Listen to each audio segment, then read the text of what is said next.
Bonjour, bienvenue dans mon atelier, je suis Denis Desbuard, tourneur sur bois. On va essayer à travers un petit film de vous faire découvrir un peu le tournage sur bois, les différents matériaux, les différentes finitions et puis une certaine approche du travail à travers le bois, l'utilisation des bois et essayer de mettre en valeur le plus possible le bois. Voilà. Donc venons-en à la matière première, le bois. Donc le bois, évidemment, on peut en acheter en Syrie, on peut en trouver au bord des routes, mais l'essentiel dans la matière première, c'est de savoir ce qu'on va en faire et de savoir choisir son bois en fonction des objets qu'on veut faire.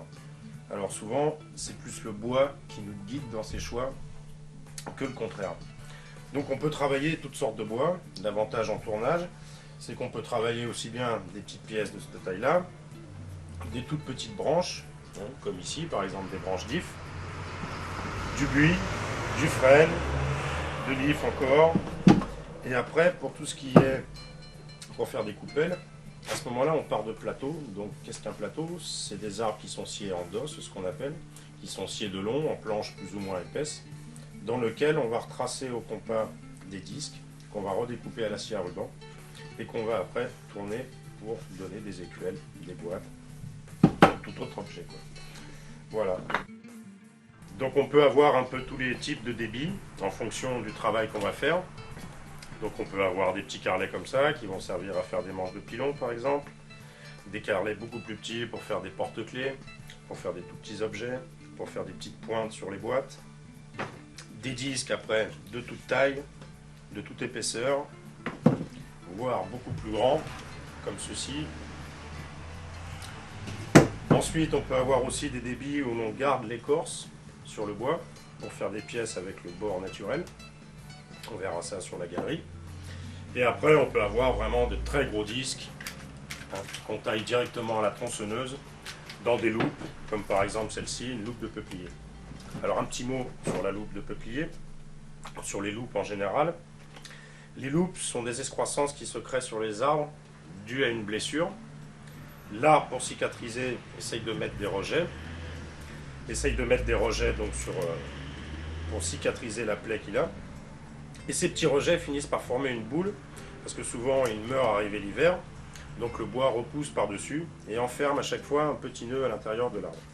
Donc on verra tout à l'heure, cette pièce sera tournée, et on verra un peu les dessins que ça peut donner, on le verra aussi sur la galerie, sur différents objets que j'ai dans la boutique.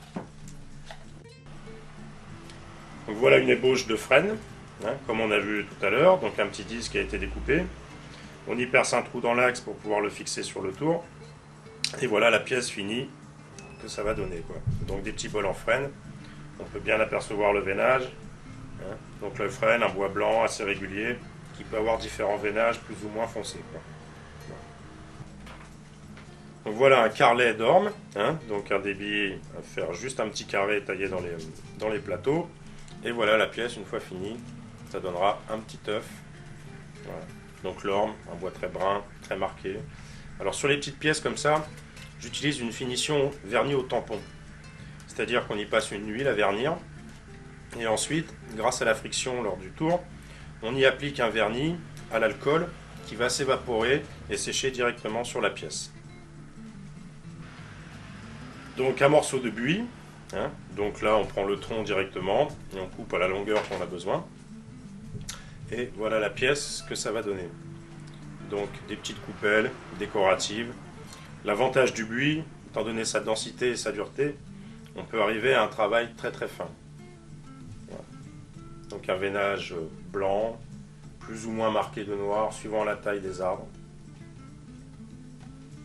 Donc voilà le buis, donc on voit très peu les cercles concentriques. Donc c'est les cercles concentriques, c'est ce qui marque les années dans un arbre.